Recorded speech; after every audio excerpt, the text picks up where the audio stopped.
இந்த பிரச்சனை என்ன? எரிபொருள் விநியோகஸ்தர்களுக்கு வழங்கப்பட்டு வந்த 3% தள்ளுபடி கொடுப்பனவை ரத்து செய்து நேற்று முதல் புதிய சூத்திரத்தை அறிமுகப்படுத்துவதற்கு நடவடிக்கை எடுக்கப்பட்ட போதே இந்த பிரச்சினை ஆரம்பமானது. இதுவரை காலமும் எரிபொருள் விநியோகஸ்தர்கள் பெற்றுக்கொண்ட 3% மேலதிக கொடுப்பனவு சட்டவிரோதமானது என தேசிய கணக்காய்வாளர் அலுவலகம் சுட்டிக்காட்டியதுடன் நீதிமன்றமும் அதனை உறுதிப்படுத்தியது.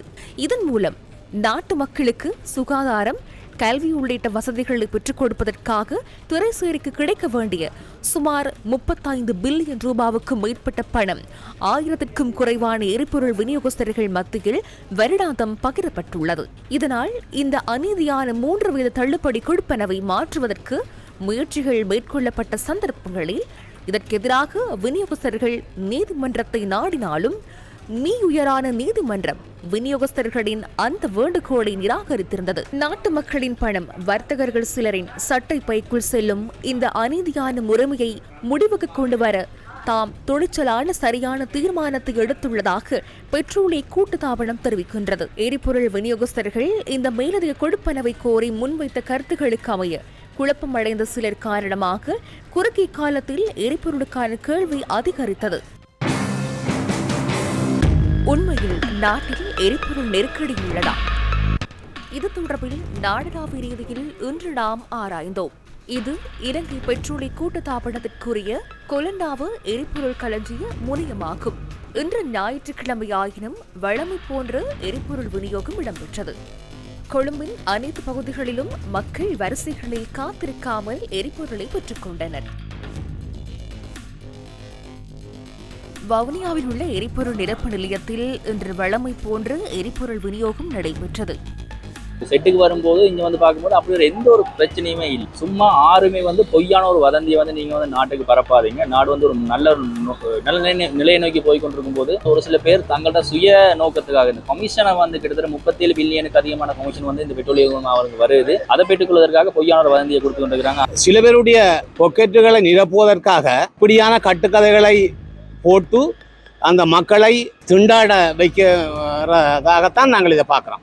யாழ்ப்பாணத்தில் உள்ள எரிபொருள் நிரப்பு நிலையங்களிலும் இன்று வரிசைகள் இருக்கவில்லை.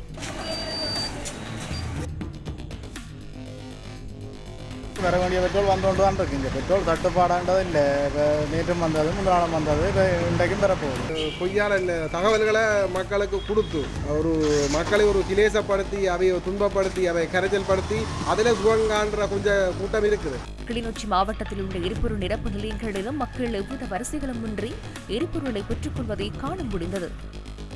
வந்த இடத்துல உடனே அடிச்சு போகக்கூடிய. அப்போ நான் கூடுதலாக அடிப்பவனு தான் வந்தேன். அப்போ இங்கே நோமலாக இருக்கிறனால நான் பலமையாக 500 ரூபாய்க்கு அடிக்கிறேன்னா 500 ரூபாய்க்கு அடிச்சுட்டு போகிறேன்.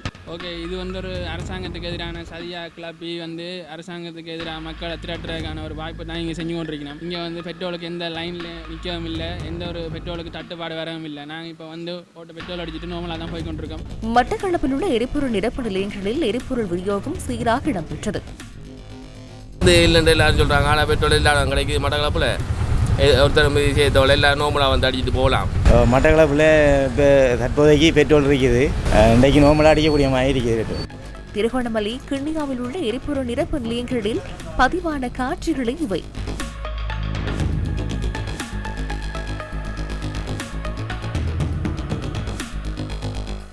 தாராளமாக எரிபொருள் காணப்படுகிறது. அங்கு எரிபொருளுக்கான எந்த தட்டுப்பாடும் இல்லை, வரிசையும் இல்லை என்பது ஃபேஸ்புக்கில் நான் பார்த்ததுக்கு ஏதோ தட்டுப்பாடு இடைநிறுத்தப்பட்டுள்ளது அந்த மாதிரி ஒரு வதந்திகள் பரவுனுச்சு.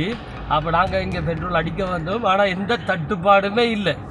புத்தள மாவட்டத்தின் எரிபொருள் நிரப்பு நிலையங்களில் வழமை போன்று சீரான முறையில் எரிபொருள் விநியோகம் இடம்பெற்று வருகின்றது. நான் புத்தகத்தில் வந்த வகையில் எந்த இடத்துலையுமே போலின காணையில் எல்லா செட்டும் ஃப்ரீயாக தான் இருக்குது. வாழ்க்கை எல்லாமே பெட்ரோல் அடிச்சு தான் போகிறாங்க. வதந்திகளை ஏற்படுத்தினது இந்த மாயக்காரர்களுடைய சூழ்ச்சி தான். இது கொமிஸ்காரர்களுடைய வேலை. இந்த வேலையினால தான் இந்த நாடு இவ்வளோக்கு பின்னடைவை ஏற்படுத்தி கொண்டு இருக்கு. சூழ்ச்சியின் காரணமாக நாட்டை இன்னும் பின்னடைவுக்கு கொண்டு செல்றதுக்குரிய ஒரு திட்டத்தோடு தான் இவங்க செய்கிறாங்க. பதுளை, பசறை எரிபொருள் நிரப்பு நிலையங்களில் தடையின்றி எரிபொருள் விநியோகம் இடம்பெற்று வருகின்றது. பெட்ரோல் டீசல்லாம் குறை இல்லாமல் போகுது அப்படின்னு சொல்கிறாங்க. பசரபதிலை பொறுத்தவரையில் அப்படி எதுவுமே இல்லை. பொய்யான மாயைகளை அவங்க ஃபேஸ்புக் அப்படி இப்படியாக செய்கிறாங்க. பசரபதிலை பொறுத்த மட்டும் தேவையான அளவுக்கு பெட்ரோல் டீசல் இருக்கு. அப்படியாயின் நேற்று முன்தினம் இரவு சில பகுதிகளில் ஏன் எரிபொருளுக்கான வரிசை ஏற்பட்டது? நேற்று எரிபொருளுக்கு தட்டுப்பாடு ஏற்படும் என குரல் பதிவுகளை வெளியிட்டு அவர்கள் பிரசாரம் செய்தமையே இந்த நிலைமைக்கு முக்கிய காரணமாகும். மக்கள் குழப்பமடைந்து அதிக அளவில் எரிபொருளை நிரப்பிக்கொள்ள முற்பட்டதால் வரிசை ஏற்பட்டது. இவ்வாறு கருத்து வெளியிட்ட இருவரும், அதாவது அத்தநாயக்க மற்றும் சாந்த சில்வா ஆகியோர் நேற்று கொலன்னாவைக்கு சென்று எரிபொருளை பெற்றுள்ளனர். தரங்கு திருகோணமலையில் எரிபொருளை பெற்று சென்று விநியோகித்திருந்தார். எனினும் அவர்கள் மக்களை அசௌகரியப்படுத்தும் வகையிலான கருத்துக்களை வெளியிட்டிருந்தனர். அப்படியாயின் நெருக்கடி ஏற்படலாம் என முன்வைக்கப்படுகின்ற கருத்துகள் உண்மையா? திங்கட்கிழமையிலிருந்து எரிபொருள் இல்லாமல் போகும் என தற்போது கூறுகின்றனர். 1581க்கும் மேற்பட்ட முற்பதிவுகள் எமக்கு கிடைத்துள்ளன. உண்மையில் திங்கட்கிழமை மற்றும் செவ்வாய்க்கிழமைக்கு தேவையான எரிபொருளை நாம் ஏற்கனவே விநியோகித்துள்ளோம். ஆகவே நாட்டு மக்கள் குழப்பமடைய வேண்டிய அவசியமில்லை. விநியோகஸ்தர்களுடன் பேச்சுவார்த்தை நடத்துவதற்கு தயாரா? எமது விநியோகஸ்தர்களுக்கு ஏதேனும் பிரச்சனை இருக்குமாயின் நாம் நாளை அல்லது நாளை மறுதினம் காலை 9 மணிக்கு சந்தர்ப்பம் வழங்கியுள்ளோம். அவர்கள் வருகை தந்து எம்முடன் பேச்சுவார்த்தை நடத்தலாம். எரிபொருள் விநியோகஸ்தர்கள் இன்று என்ன கூறுகின்றனர்? எம்மை எதிர்வரும் செவ்வாய்க்கிழமை காலை 9 மணிக்கு பேச்சுவார்த்தைக்கு வருமாறு கௌரவ தலைவர் அறிவித்துள்ளார். இதற்கமைய நாம் பேச்சுவார்த்தையில் கலந்து கொள்வோம். அரசாங்கத்தின் நிலைப்பாடு என்ன?